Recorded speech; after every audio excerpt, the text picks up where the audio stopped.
प्रत्येकाच्याच मोबाईलला सध्या एक डायलटोन ऐकायला मिळते, ज्यामध्ये सायबर गुन्हेगारांपासून वाचण्याचं आवाहन करण्यात येत आहे. पण आपण कितीही प्रयत्न केला तर सायबर गुन्हेगार वेगवेगळ्या युक्त्या लढवून आपल्या अकाउंट मधील पैसे हे चोरण्याचा प्रयत्न करतात. तर त्याच्यासाठी सर्वोच्च न्यायालयानं असं सांगितलं आहे की जर एखाद्या व्यक्तीच्या अकाउंट मधील पैसे हे सायबर फ्रॉडद्वारे जर गेले असतील आणि त्यानं त्याची तक्रार बँकेला केली तर बँक त्याची अमाऊंट रिकव्हर करून त्याच्या खात्यामध्ये जमा करण्याची जिम्मेदारी ही बँकेची असते. तसेच रिझर्व्ह बँक ऑफ इंडिया 2017 साली एक सर्क्युलेशन काढलं होतं.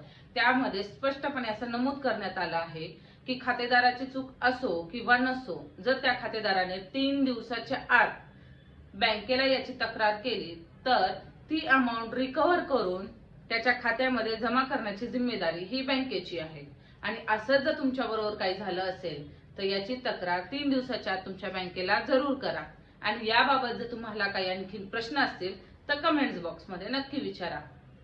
धन्यवाद.